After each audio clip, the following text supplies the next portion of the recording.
तो तैयार हो सेकंड चैप्टर के लिए और मज़ा आ रहा है ना, मतलब वो फीलिंग आ रही है कि हाँ अब अच्छा हो सकता है पेपर, और होता भी है, बस पढ़ाने वाला अच्छा होना चाहिए। आपको बस इतना ध्यान रखना है कि कॉन्सनट्रेटेड वे में रहना है। और ये एक वीडियो अगर आपके मन में इतना कॉन्फिडेंस ला सकती है तो ये 4 वीडियो मतलब सिर्फ 4 घंटे की पढ़ाई आपका बिजनेस स्टडीज का पेपर यहाँ से लेके यहाँ तक का पहुँचा चुकी है। This sounds really crazy. तो बिल्कुल भी टाइम वेस्ट ना करते हुए हम लोग डायरेक्टली चैप्टर पे बढ़ते हैं, लेकिन वो स्टोरी मोड ना लगे तब तक मज़ा नहीं आता। तो सुनना शुरू करो अब। ओके, ये कहानी एक इंडियन लड़के की।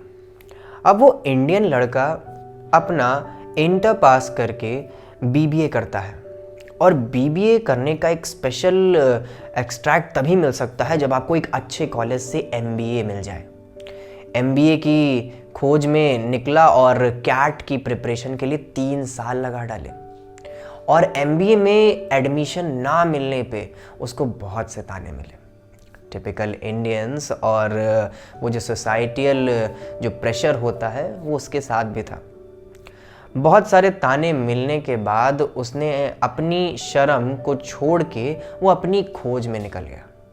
वो दुनिया के हर कोने में गया, बेसिकली इंडिया में वो एक हर स्टेट में जाके वो खुद के पैशन को ढूंढने लगा।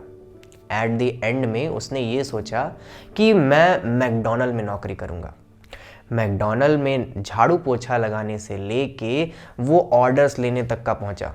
इतना प्रमोशन के बाद कोई इंसान बस यही सोच सकता था कि मेनली क्या है कि अब मैकडॉनल्ड में ही निकल जाएगी हमारी ज़िंदगी।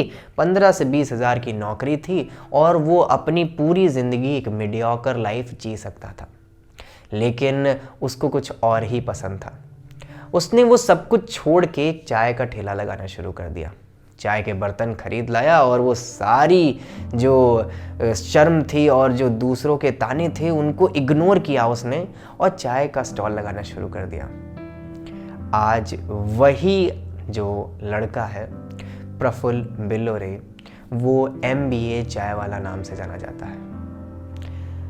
अगर हम आपसे कहें कि आप सीतापुर से लखनऊ निकल जाइए, कितने मैकडॉनल्ड और पिज़्ज़ा हट और पता नहीं कौन कौन से ब्रांड के आउटलेट आपको दिखेंगे। हम बस इतना कह रहे हैं कि आपको एक भी नहीं दिखेगा, और ये बात बिल्कुल सच है। लेकिन अगर हम यहीं से आपसे पूछें कि आपको ओवरऑल मोमोज के ठेले कितने दिख जाएंगे, वो चाट वालों के ठेले कितने दिख जाएंगे, तो आप कहेंगे गिनना मुश्किल हो जाएगा सर, क्योंकि वो बहुत सारे हो सकते हैं। इंडियन इकोनॉमी चल ही छोटे बिजनेस पे रही है। दैट मीन्स जितना मान सकते हैं कि बड़े बिजनेस बहुत सारा एक कंपनी उतना कमा ले जीतती है जितना 100 बिजनेस छोटे छोटे नहीं कमा पाते, लेकिन इंडियन इकोनॉमी छोटे बिजनेस से ज़्यादा ग्रोथ करती है। इस चैप्टर में हम लोग यही पढ़ने वाले हैं कि कैसे एक बिजनेस छोटे स्तर से ओवरऑल बड़ी बड़ी कमाई कर लेता है, और क्या ज़रूरत है इन छोटे बिजनेस की। अगर ये छोटे बिजनेस इंडिया से हटा दिए जाए तो इंडिया की पूरी इकोनॉमी कोलैप्स हो जाएगी। ध्यान दें, एमबीए चाय वाला से हम बस आपको ये शो करना चाह रहे हैं, आपका पैशन डिसाइड करता है आपकी डेस्टिनी। आज एमबीए चाय वाला का करोड़ों का टर्नओवर है, लेकिन अगर वो मैकडॉनल्ड में जाके वही कंफर्ट जोन वाली लाइफ चूज करता तो आई बेट श्योर वो आज भी फेलियर होता। ध्यान दें, बिजनेस बड़ा हो ये ज़रूरी नहीं, आपके मन में जो इरादे हैं वो बड़े होने चाहिए। आई होप इस स्टोरी से आप ये समझ गए होंगे कि ये चैप्टर बहुत इंटरेस्टिंग होने वाला है, और इसमें 4 चांद तब लग जाते हैं जब ये चैप्टर पूरा का पूरा एक वीडियो में कवर हो जाए। I hope you are excited. चलिए बढ़ते हैं डायरेक्टली चैप्टर की ओर।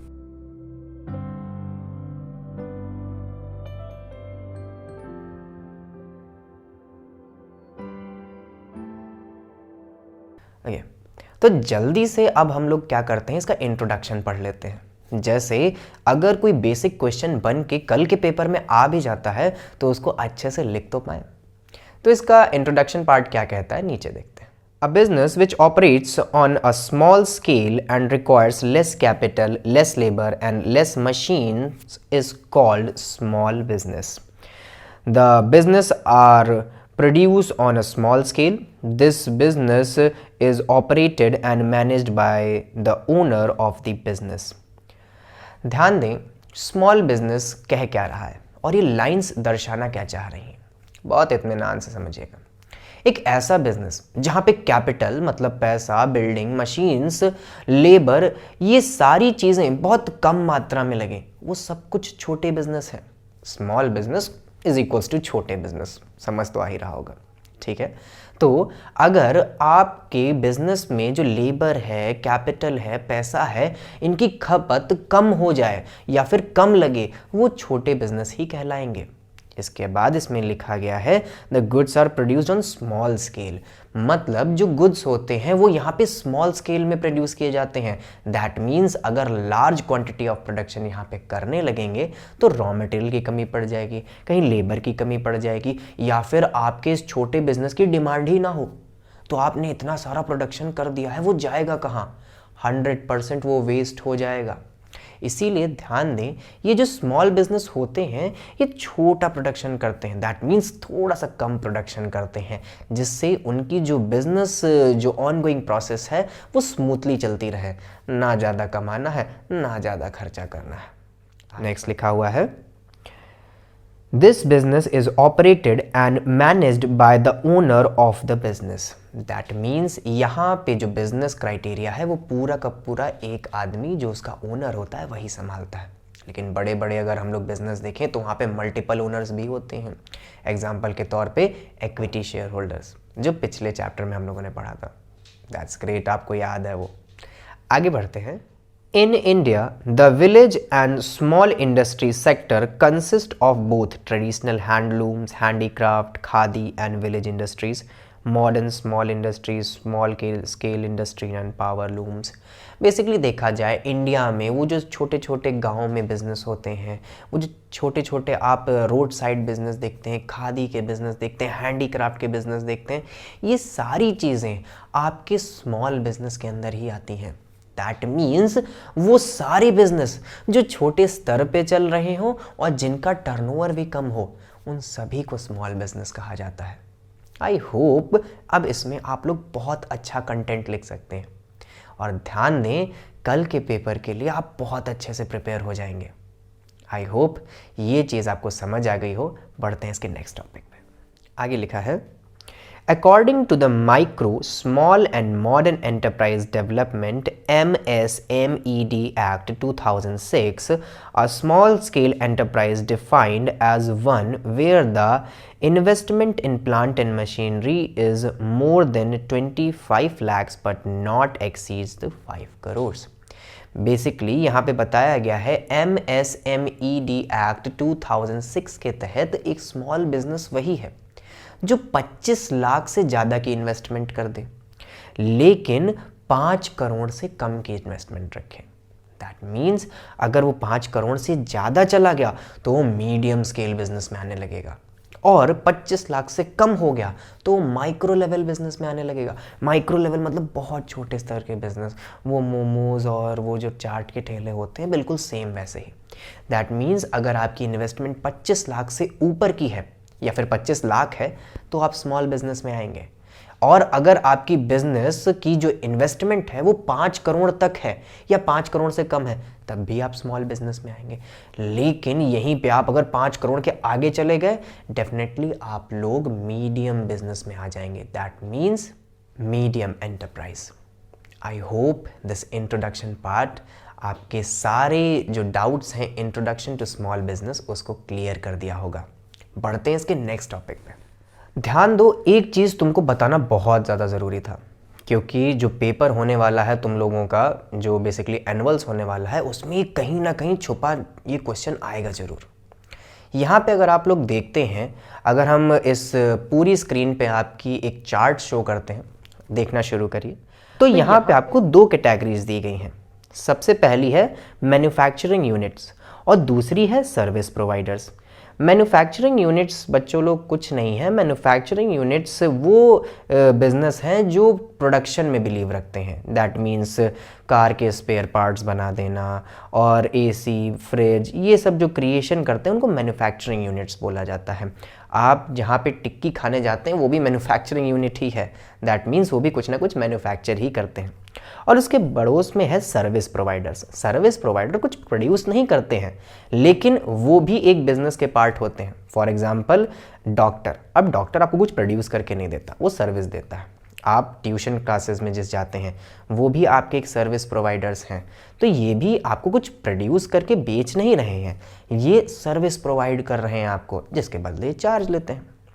अब बेसिकली ये जो दो कैटेगरीज हैं इनको बताया गया है कि अगर आपको छांटना है कि जो मैन्युफैक्चरिंग यूनिट है वो माइक्रो एंटरप्राइज में आती है, मतलब बहुत छोटी एंटरप्राइज, या मीडियम एंटरप्राइज में आती है, फिर स्मॉल एंटरप्राइज में आती है। दैट मीन्स सबसे छोटी, उससे बड़ी और उससे थोड़ा और बड़ी। सर लार्ज एंटरप्राइजेस के बारे में यहाँ पे बात नहीं करी गई, वो आपके कोर्स में नहीं है बच्चा। तो सबसे पहले माइक्रो एंटरप्राइजेस की बात करते हैं। माइक्रो एंटरप्राइजेस में लिखा हुआ है manufacturing units less than 25 lakh और service provider less than 10 lakh. मतलब अगर आप मैन्युफैक्चरिंग यूनिट पे, मतलब आप कुछ प्रोड्यूस करते हैं और आपकी इन्वेस्टमेंट्स 25 लाख से कम की है तो आप माइक्रो एंटरप्राइजेस के में कहलाएंगे। और अगर आप सर्विस प्रोवाइडर हैं, फॉर एग्जांपल आप डॉक्टर हैं, आप ओवरऑल ट्यूशन पढ़ाते हैं, टीचर हैं, और आपकी जो इन्वेस्टमेंट है वो 10 लाख से कम की है, तो फिर आप एक स्मॉल बिजनेस में आएंगे।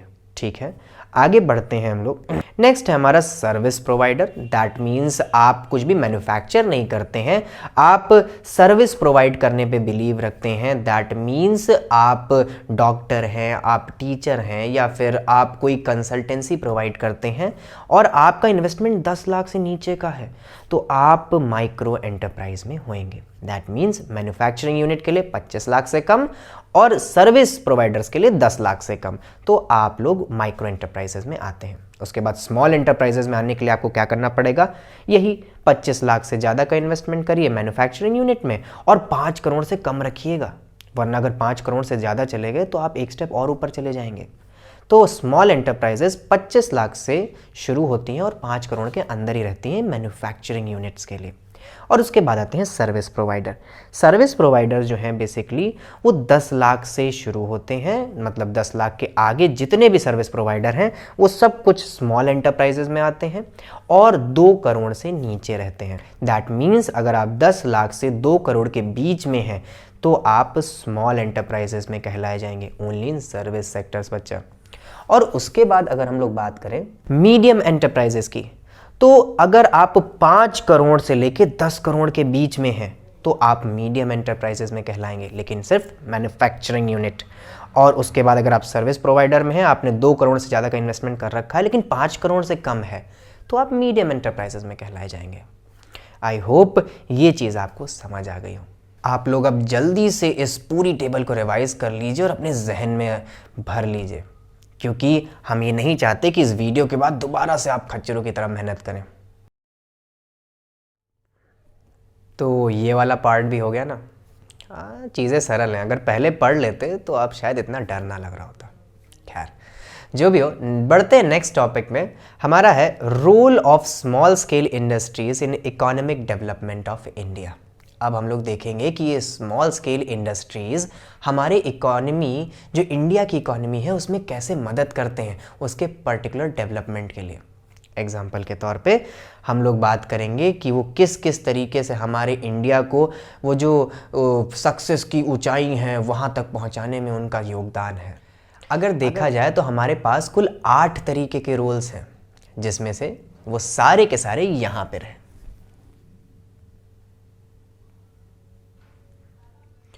आई होप आप सभी ने इनको एक साथ क्विक व्यू में देख लिया है। अब एक एक करके इनकी बात करते हैं। नंबर वन है एम्प्लॉयमेंट। इसमें लिखा हुआ है small scale industries are second largest employers of the human capital. After agriculture it has 95% of the industrial unit in the country. These enterprises are labor intensive and labor is always in abundant amount in the rural areas of the India। Basically कहने का मतलब क्या है, ये जो small sector units हैं ये employment generation के लिए बहुत ज़्यादा काम आती हैं। दैट मीन्स ये एग्रीकल्चर के बाद ऐसी पर्टिकुलर यूनिट है जो एम्प्लॉयमेंट जनरेट करती है। अगर आप देखें कि एक गांव का इंसान या फिर एक लेस एजुकेटेड आदमी सबसे ज़्यादा आपको छोटे बिजनेस में ही दिखेगा। अब ये चीज़ 100% ट्रू नहीं है, बट मेजॉरिटी ऑफ टाइम में ये सच भी होती है। अगर देखें तो एम्प्लॉयमेंट का ज़रिया बन जाता है ये स्मॉल स्केल।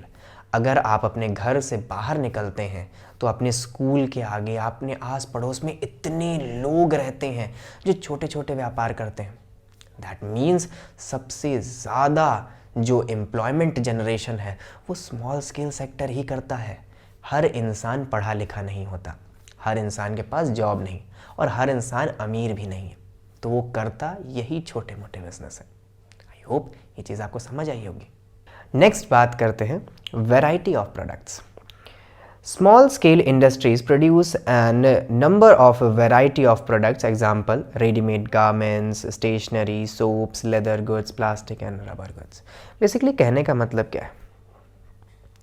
कहने का मतलब सिंपल ये है कि आपकी जो स्मॉल स्केल इंडस्ट्रीज़ हैं वो वैराइटीज़ ऑफ प्रोडक्ट बनाती हैं। स्मॉल स्केल इंडस्ट्रीज़ फ़ोन भी बनाती हैं, बिल्कुल सही कहा।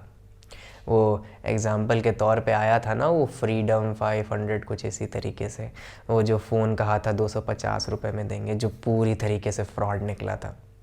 और उसके बाद अगर आप देखें तो आपको लोकल सोप्स भी मिल जाते होंगे, आपको बहुत सारे ऐसे प्रोडक्ट मिल जाते होंगे जो लोकली हैंडमेड होते हैं। एग्ज़ाम्पल के तौर पे एक सोया आता था जो 1 रुपये का मिलता था।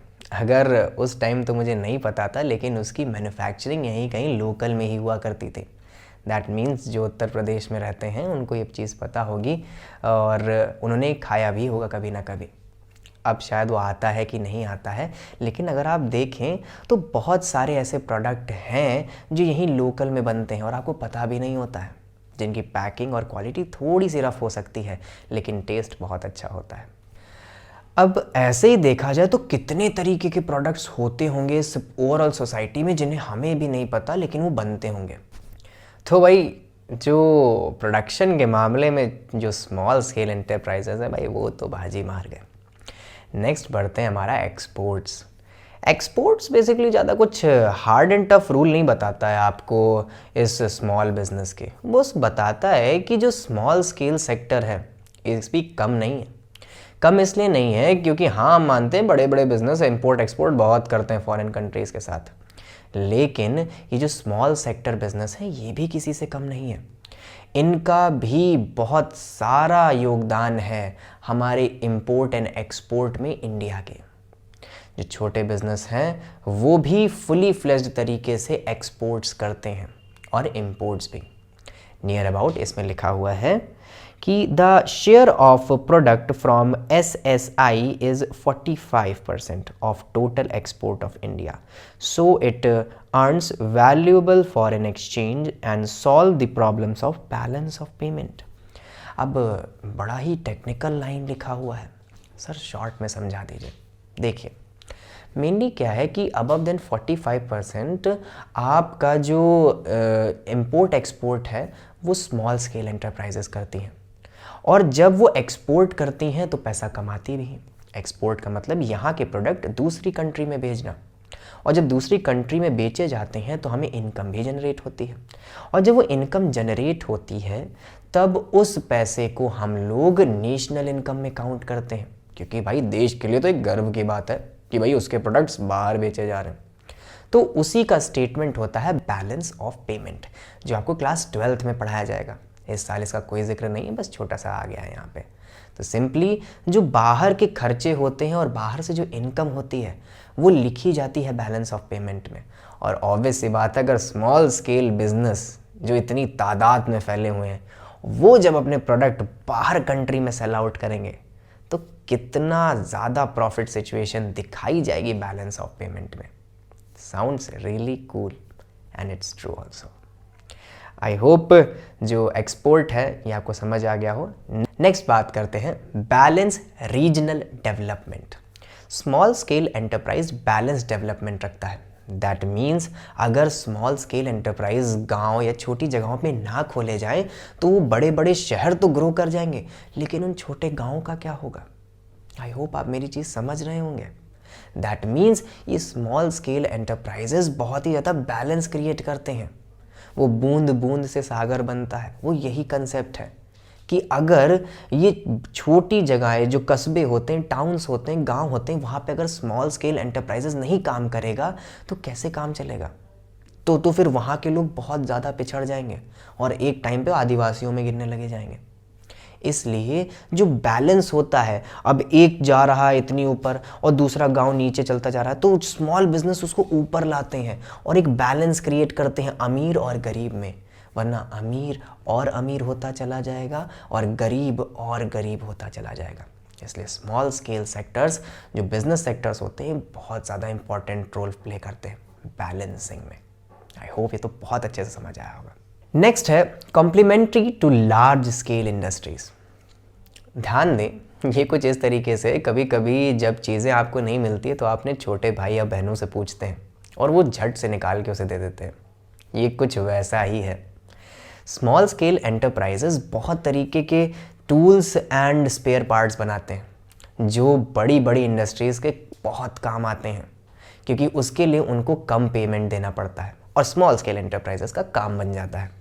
वो कम पेमेंट बड़ी एंटरप्राइजेस के लिए है, लेकिन उनके लिए वो बहुत अच्छा खासा लमसम में पैसा होता है। इसीलिए जो एक स्मॉल स्केल एंटरप्राइजेस हैं वो बड़ी एंटरप्राइजेस के लिए एक हेल्पिंग हैंड की तरह काम करते हैं। वो स्पेयर पार्ट्स बनाते हैं और बड़ी एंटरप्राइजेस उसको खरीद लेती हैं। इसमें बस इतना ही है। नेक्स्ट आपका है low cost of production. Low cost of production basically बस यही बताता है कि जो SSI मतलब स्मॉल स्केल एंटरप्राइजेस हैं वो कम कॉस्ट में प्रोडक्शन कर लेती हैं, और इस चीज़ का एडवांटेज उन लोग को इसलिए मिलता है क्योंकि वो लोकल रिसोर्सेज का यूज़ करती हैं। दैट मीन्स यहाँ पे लिखा हुआ है SSI also enjoy the advantage of low cost production because they use local resources in the production. आपने लेबर भी अपने मोहल्ले का लिया है, रॉ मटेरियल भी अपने मोहल्ले से आ रहा है, ना ट्रांसपोर्टेशन कॉस्ट ना ट्रेवलिंग कॉस्ट, कोई कॉस्ट नहीं लग रही। तो जो चीज़ आपकी 100 रुपये में बन रही है वो किसी कंपनी में जो दूर दराज कहीं स्थित है वो 1000 रुपये में बनाती होगी।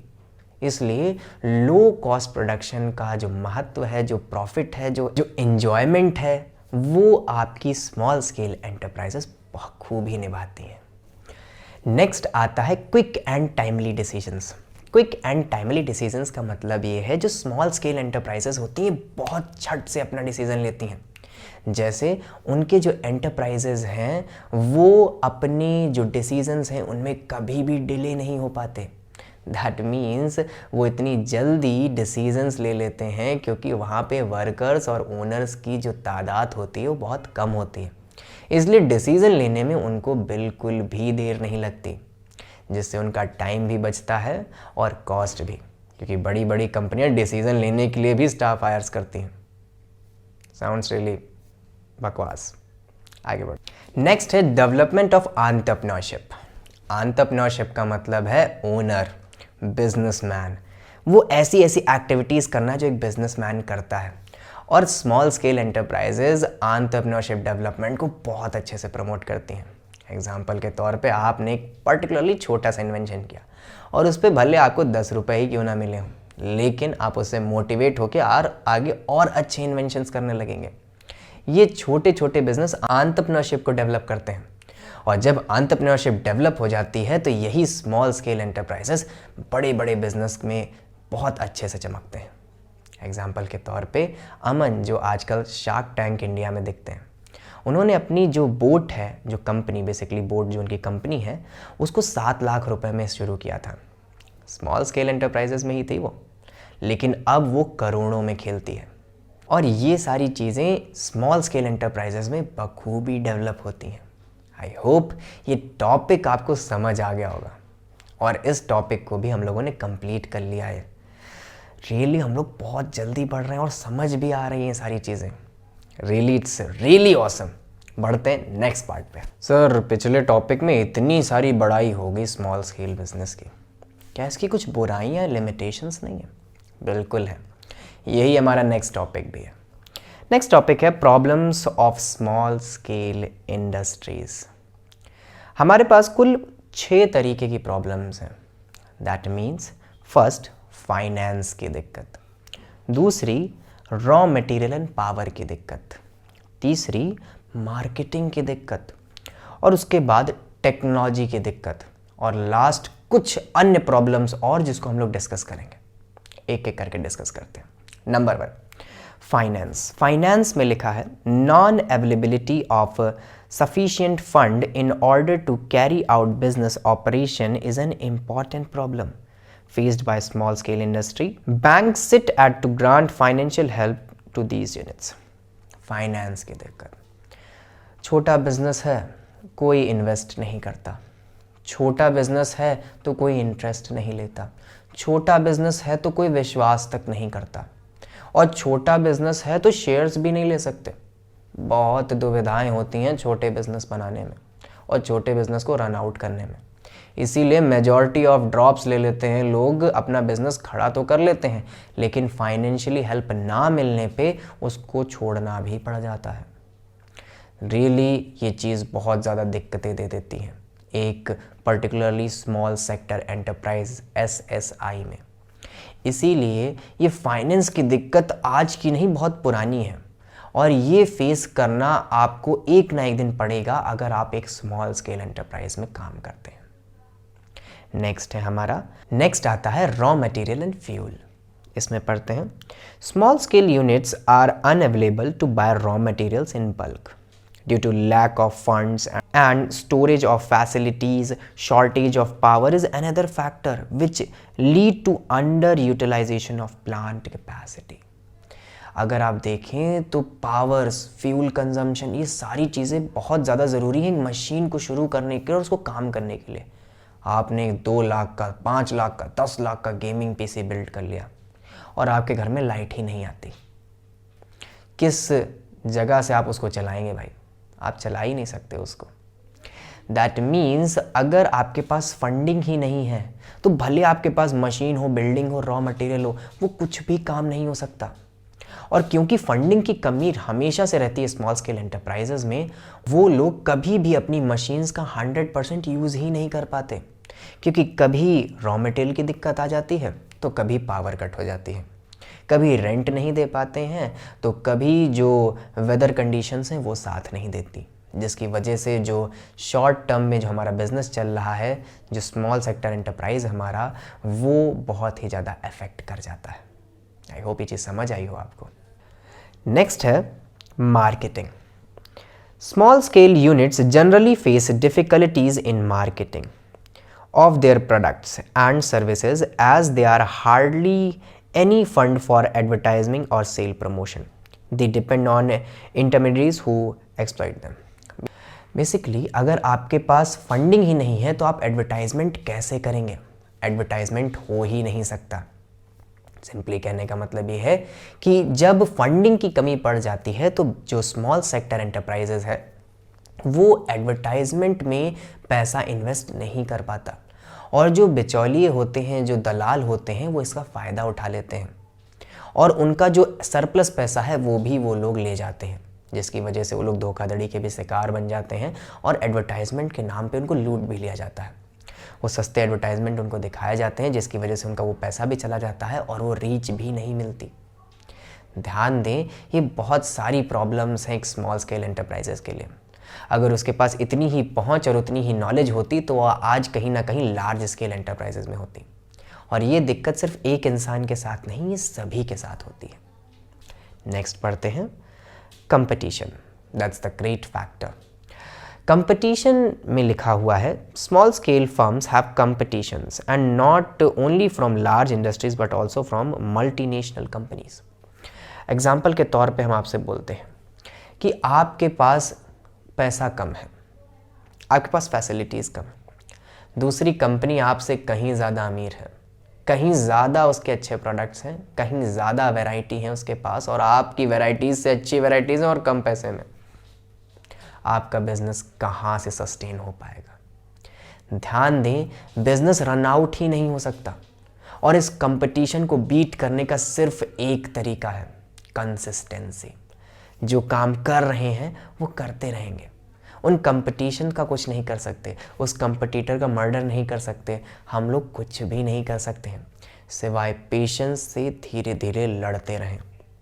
ध्यान दें, यहाँ पे कंपटीशन जो है वो बहुत अच्छे से बिल्डअप होता है, और जो स्मॉल स्केल सेक्टर है उनको स्मॉल स्केल सेक्टर का भी कंपटीशन हटाना है, बड़ी फर्म्स का कंपटीशन भी हटाना है, और जो विदेश से मल्टीनेशनल कंपनीज आ रही हैं उनका भी कंपटीशन बीट करना है।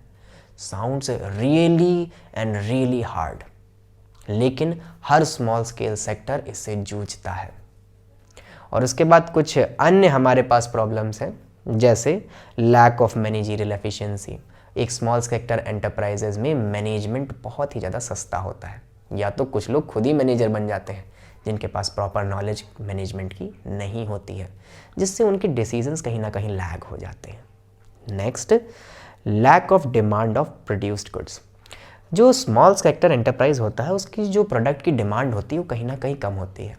एग्जाम्पल के तौर पे आप अगर सोप लेने जा रहे हैं तो 10 रुपये का ही डेटॉल है और 10 रुपये का एक खुला साबुन मिल रहा है जिसमें पैकिंग भी नहीं है। आप कौन सा प्रेफर करेंगे? 100% आप डेटॉल प्रेफर करेंगे। दैट मीन्स जो स्मॉल सेक्टर एंटरप्राइजेज हैं उनके प्रोडक्ट्स की भी वैल्यू थोड़ा कम हो जाती है, जिससे उनकी डिमांड कम हो जाती है। उसके बाद आपका आता है लेबर प्रॉब्लम्स। लेबर प्रॉब्लम्स भी बहुत ज़्यादा देखने को मिलती हैं यहाँ पे। समय पे लेबर ना मिलना, लेबर मिलना तो उसका काम ना करना, लेबर जो होते हैं बेसिकली उनका धोखा दे जाना, मशीन्स ख़राब कर देना, और लेबर्स के नॉलेज ना होने के कारण हमारे बिजनेस को अच्छा खासा लॉस हो जाना। लेबर प्रॉब्लम्स भी बहुत ज़्यादा होती हैं स्मॉल स्केल एंटरप्राइजेस में। नेक्स्ट प्रॉब्लम है हमारी बर्डन ऑफ लोकल टैक्सेस। जो उनके टैक्सेस लगते हैं इनकम में, वो उनकी फंडिंग को और कम कर देते हैं। और last, poor quality of products. Quality of products भी उनकी पुअर होती हैं, क्योंकि उनको फंडिंग, मशीनरी और ये सारी प्रॉब्लम्स मिलाएंगे तो ऑब्वियस सी बात है उनकी क्वालिटी जो होगी वो कहीं ना कहीं तो नेगेटिव इफेक्ट करेगी। तो ध्यान दें, सिर्फ एक ही दिक्कत नहीं है स्मॉल एंटरप्राइजेस के साथ। अगर दिक्कतों को गिनाया जाए तो रजिस्टर भर जाएंगे आपके। अगर जिसके प्रोज हैं उसके कॉन्स भी हैं, लेकिन इन्हीं सारे कॉन्स से जो लड़ लेता है, जिनको इग्नोर करता है, वही आगे बोट, अमेज़ॉन, फ्लिपकार्ट, मिंत्रा ऐसी वेबसाइट्स, ऐसे बिजनेस को क्रिएट करता है। आई होप ये चीज़ आपको समझ आई हो। बढ़ते next part. Okay, so congratulations students, you are on the last topic of small business enterprises. ध्यान दें, ये लास्ट टॉपिक है और यहाँ इस टॉपिक का नाम है government assistance to small industries and small business. Mainly कहने का मतलब ये है कि गवर्नमेंट का भी तो कुछ योगदान होना चाहिए। आप एक तरफ तो कहते हैं कि आपको एंटरप्रेन्योरशिप में ज़्यादा रुझान रखना चाहिए, आप यंग एंटरप्रेन्योर्स को बहुत ज़्यादा डेवलप करते हैं, लेकिन अगर बात की जाए फंडिंग्स और प्रॉब्लम्स की तो ये किसी से छुपी नहीं है। तो गवर्नमेंट की भी तो कुछ ड्यूटी है ना कि इन सारी चीज़ों का कुछ ना कुछ निदान निकाला जाए। गवर्नमेंट इन सारी चीज़ों को समझती है और वो बहुत से ऐसे प्रोसीजर्स इस्तेमाल करती है जिससे आपका फर्दर डेवलपमेंट हो पाए अगर आप स्मॉल स्केल एंटरप्राइजेस में। ऐसे तो हमारे पास बहुत सारी स्कीम्स हैं, लेकिन 2 स्कीम्स आपके कल के पेपर के लिए बहुत ज़्यादा इम्पॉर्टेंट हैं। वो स्कीम्स हैं, सबसे पहली NSIC, जिसका फुल फॉर्म है नेशनल स्मॉल इंडस्ट्रीज कॉरपोरेशन। इसके अंदर लिखा हुआ है, this was set up in 1955 to promote aid and foster the growth of small scale units in India. The main concern faced by the entrepreneurs is shortage of funds to purchase machinery and equipments. ध्यान दें, ये जो scheme है जो government द्वारा निकाली गई थी, ये शॉर्टेज ऑफ फंड की जो कमी होती है, जो बेसिकली दिक्कत होती है, उसको दूर करने के लिए निकाला गया था। मेन जो NSIC का रोल था वो था it supplies imported machines and raw materials to small industries on ease and hire prices schemes. Basically कहने का मतलब ये है कि यहाँ पे जो ये स्कीम थी ये इम्पोर्टेंट और बहुत रिलायबल मशीनरीज को ईज़ ऑफ में परचेज करने में मदद करती थी। यहाँ पे एक बहुत ही ज़्यादा अफोर्डेबल प्राइस यहाँ पे रखा जाता था उन लोगों के लिए जो लोग ऐसी मशीन्स को अफोर्ड नहीं कर पाते थे। लोनिंग की भी व्यवस्था बहुत अच्छे से की गई थी इसमें। और ध्यान दें, ये सिर्फ मशीन्स लेने में ही काम नहीं आता था, ये फर्दर आगे ग्रोथ करने में भी बहुत हेल्पफुल हुआ जो स्मॉल स्केल एंटरप्राइजेस था उनके लिए। नेक्स्ट आएगा आपका DIC, that means direct industries centre. इसमें लिखा हुआ है the concept of DIC came during 1977। Dates याद करना बहुत इंपॉर्टेंट है। When Government of India announced the new industrial policy on 23rd December 1977, the main objective of DICs is to make availability all necessary services at one place. The finance for setting up the DICs in a state are contributed equally by particular state government and central government. Basically DICs, main DICs का काम कोई financial support देना नहीं था। DICs का काम था सारी चीज़ों को एकत्रित करना। अगर आप कोई भी सरकारी काम करवाते हैं तो आपको लाखों की घूस देनी पड़ती है और यही DICs ने ख़त्म किया। वो जो मीडिएटरीज थे, वो जो बिचौलिए थे, वो जो दलाल थे, उनको ख़त्म किया। DICs पर्टिकुलरली हेल्प करता था वो छोटे बिजनेसमैन को, जैसे लाइसेंसिंग बनवाने में, उनका रजिस्ट्रेशन करवाने में, उनको गवर्नमेंटल सपोर्ट देने में। ये DICs इन सारी चीज़ों में काम आती थी। ध्यान दें, इससे बहुत ज़्यादा हेल्प मिली उन छोटे एंटरप्रेन्योर्स को जो अपना जो बिज़नेस है उसको रन आउट करते थे और बहुत सारा पैसा चला जाता था इन घूस एंड ऑल में। इन घूस को बचाया, लेकिन पर्टिकुलरली अगर हम लोग देखें एक रियल इन्वायरमेंट में तो ये घूस कभी ख़त्म नहीं हो सकती, लेकिन DICs ने इसको मेजॉरिटी ऑफ लेवल तक गिरा दिया। अगर माइनॉरिटीज़ कहीं पे बच रही हों तो वो अलग बात है। दैट मीन्स DICs बहुत ज़्यादा काम आई अपने छोटे एंटरप्राइजेस को, और इनका मेन एम भी यही था कि बहुत सारा अपग्रेडेशन हो स्मॉल स्केल एंटरप्राइजेस में, क्योंकि जितनी स्मॉल स्केल एंटरप्राइजेस निकलेंगी उतना ही डेवलपमेंट होगा इंडिया का। उसके बाद हमारे कुछ छोटे छोटे टर्म्स हैं जो गवर्नमेंट स्कीम्स में आते हैं स्मॉल स्केल एंटरप्राइजेस को डेवलप कराने में। उसमें अगला आता है आप NABARD, national bank of agriculture and rural development. उसके बाद RSBDC, the rural small business development centre. SIDBI, Small Industrial Development Bank of India. NCSUs means the National Commission for Enterprise in the Unorganized Sector and so on. So finally ये chapter ख़त्म होता है और second chapter भी over हो गया। आधी जंग लड़ ली है हम लोगों ने, आधी और बची है। अब इसको भी डट के लड़ेंगे और वो इंटरनल ट्रेड और इंटरनेशनल ट्रेड, उन दोनों को भी ख़त्म किया जाएगा। मिलते हैं आपसे नेक्स्ट वीडियो में। Have a nice day.